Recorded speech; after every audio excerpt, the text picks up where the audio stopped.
petani kopi semua. Saya Foster Dwi Huta Barat. Saya petani kopi asal dari Gayo, tepatnya di Desa Wih Terjun, Kecamatan Pegasing, Aceh Tengah. Dan saya di sini mengusahakan kopi varietas Arabica, kopi Arabica, tetapi multi varietas. Yang saya tanam di sini ada varietas Tim-Tim, ada P88, Ateng Super. Ini yang varietas yang tanam. Untuk kopi Gayo sendiri, inilah lahan kopi Gayo. Semua berbukit-bukit. Semua kebun kopi itu ditanam di daerah yang kemiringannya sebenarnya tidak begitu cocok untuk tanaman kopi. Tetapi faktanya tidak ada tanah yang atau hanya sedikit tanah yang kemiringannya cocok untuk tanaman kopi, atau bahkan mungkin landscape-nya lebih datar ya. Jadi pada dasarnya itu sedikit sekali. Sementara jumlah petani kopi itu sangat banyak. Mau tidak mau, petani memilih lahan-lahan yang sebenarnya tidak direkomendasikan. Kalau lihat di sini, ini lahan miring karena kemiringan tinggi. Mereka tebang hutan dan tidak dikelola langsung, akhirnya menjadi lahan kritis. Lahan ini sendiri saya beli dari orang dulu memang sudah keadaan seperti ini. Jadi saya di sini mengusahakan bagaimana memanfaatkan lahan kritis, lahan yang kata masyarakat di sini sudah mati, tidak cocok untuk kebun kopi. Lahan ini sendiri berada pada ketinggian 1900 lebih.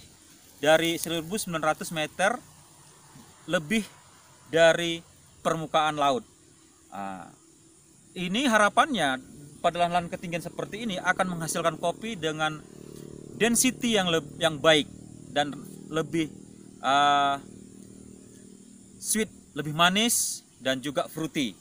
Ini harapannya. Tapi karena lahan ini juga lahan tidur, sehingga menanam kopi di sini cukup sulit. Untuk membawa kompos bisa diperhatikan dari akses jalan besar itu sangat susah untuk membawa kompos. Karena hara pada tanah ini sudah tipis sekali, sehingga kita harus menambahkan kompos untuk membuat lahan di sini semakin baik. Salah satu yang saya buat adalah konservasi dengan membuat sloping. Kalau dilihat itu saya tanam kaliandra untuk menahan pelongsoran tanah, dan harapannya ke depan topsoil tidak ikut terbawa sampai ke bagian bawah, tapi bisa tertahan di situ dan kopi-kopi bisa ditanam di situ menjadi lebih subur. Kalau nanti bisa dilihat, mari kita lihat kopi di sini yang baru saya tanam sangat susah untuk tumbuh, sangat susah, memerlukan waktu dan perhatian yang cukup baik. Ini jalannya banyak yang mati, tingkat kematian lebih tinggi. Tetapi kalau lahan seperti ini tidak ditanam menjadi kopi, image masyarakat akan tetap tidak berubah, atau anggapan masyarakat lahan kritis tidak berubah, dan mereka akan terus menebang hutan mencari lahan yang subur, sehingga semakin banyak hutan yang gundul. Padahal kopi membutuhkan ekosistem di sekitar hutan untuk menghasilkan kopi yang terbaik, karena pada dasarnya sendiri kopi itu berasal dari hutan, dia tumbuh di bawah pohon-pohon hutan. Ini sendiri tanaman ini kopi, kalau bisa lihat ini sangat lambat untuk tumbuh. Jadi dukanya menjadi petani kopi di Gayo itu kita membutuhkan daya waktu yang lebih lama untuk membuat tanaman kopi bisa tumbuh. Karena apa? Karena lahannya sudah sangat kritis dan topografinya sulit untuk membawa kompos. Salah satu yang saya akan kerjakan di lahan seperti yang sudah kering itu, saya akan tanam pisang sebagai ke depan nanti sebagai sumber bahan organik bagi kopi. Karena bahan organiknya sudah sedikit di sana, sudah sangat tipis. Kalau kita lihat memang di atas itu ada hutan. Jadi saya menanam kopi di sini supaya ini bisa menjadi contoh, sehingga hutan di atas sana tidak akan ditebang oleh masyarakat atau petani yang pengetahuannya masih berpikir mencari lahan yang subur, yaitu dengan menebang hutan. Inilah duka menjadi petani kopi di Gayo, di mana ada lahan yang luas, tetapi lahannya sebenarnya sulit untuk dikerjakan, baik dari topografinya maupun dari kondisi kesuburan tanahnya.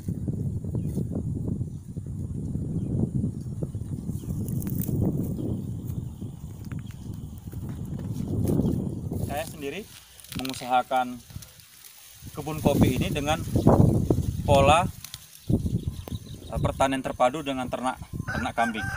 Ini di batas kebun saya tanam jenis rumput sebagai pakan kambing.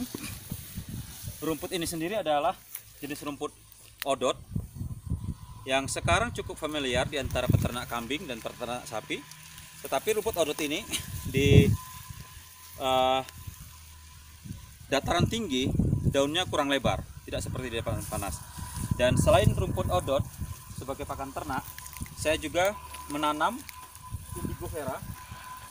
Ini saya tanam indigo vera sudah mulai tumbuh.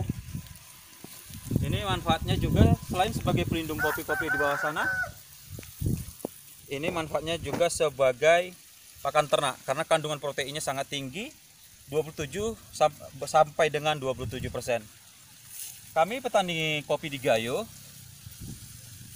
mengusahakan lahan kopi kami dengan tumpang sari.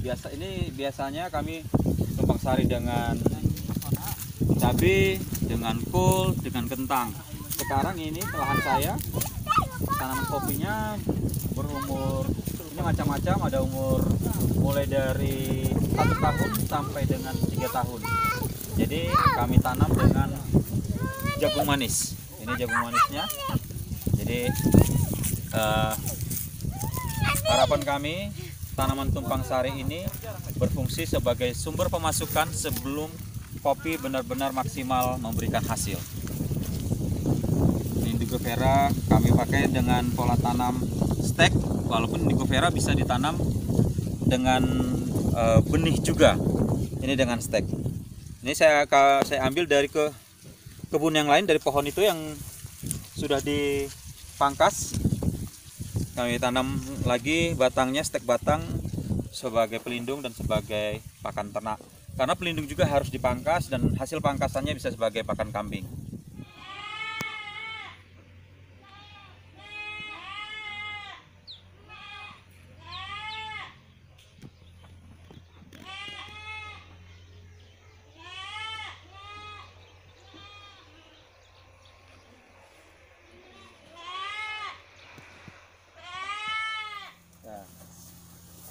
Sekarang saya sedang memangkas kopi. Jadi kopi ini kondisinya sekarang sudah selesai panen, tapi dia harus dipangkas supaya kopi ini bisa lebih produktivitasnya lebih terjaga lagi di musim panen yang berikutnya. Ini kebun saya yang sudah tanaman kopinya berumur 8 tahun. Pada awal saya beli tanah ini sama seperti lahan yang tadi kita lihat di kebunnya saya yang tadi. Itu lahannya sangat kritis juga lahan ini. Bahkan ilalang saja susah untuk tumbuh subur di lahan ini. Ini sudah 8 tahun saya kelola dengan integrasi dengan ternak kambing di sini. Jadi saya berikan kompos seperti kotoran-kotoran kambing di bawah ini, dan juga lihat di sini ada sampah-sampah sisa dari makanan kambing. Saya tumpuk di gangnya, harapannya ini menjadi busuk dan menjadi sumber nutrisi bagi kopi. Nah, dan juga urin kambing itu biasa saya tampung untuk sebagai sumber pupuk N bagi tanaman kopi saya. Karena tanpa bahan organik, tanah seperti ini tidak akan mungkin bisa menjadi lebih tanah yang seperti yang tadi kita lihat itu, tidak akan mungkin bisa menjadi subur seperti ini.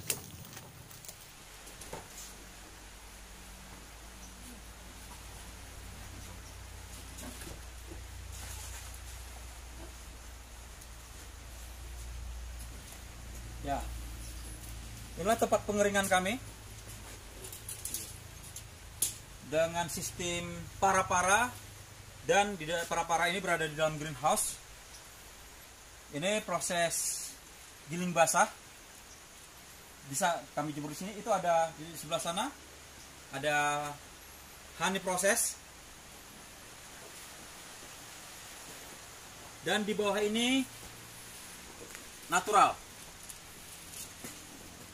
Ini proses natural, sudah kering, tinggal siap giling. Jadi kenapa kita menggunakan greenhouse?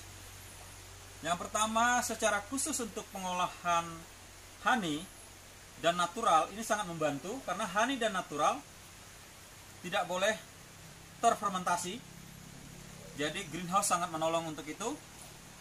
Dan suhu di greenhouse cenderung lebih konsisten. Biasa bisa mencapai 42 derajat Celcius di suhu di dalam ruangan ini pada musim panas. Dan yang selanjutnya, ketiga, keuntungannya dengan menggunakan greenhouse atau drying house ini, kita tidak terganggu dengan hujan yang mendadak, karena di dalam ini air hujan tidak masuk. Jadi ini manfaat drying house. Jadi sekali lagi, harapan petani adalah petani bisa bekerja sama dengan pemerintah.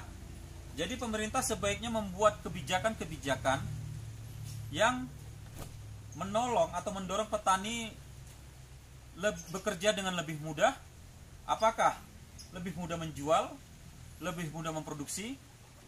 Jadi seharusnya pemerintah, menurut saya sebagai petani, tidak harus memikirkan atau memberikan contoh atau memberikan plot-plot model-model seperti demplot-demplot untuk kegiatan yang juga dilakukan oleh petani. Lebih bagus pemerintah membuat kebijakan-kebijakan yang mendorong kinerja petani lebih baik, karena sebenarnya petani sendiri cukup bisa membuat demplot-demplot yang baik selama itu didukung dengan kebijakan-kebijakan yang baik. Apakah kebijakan akses keuangan ataupun segala perizinan-perizinan.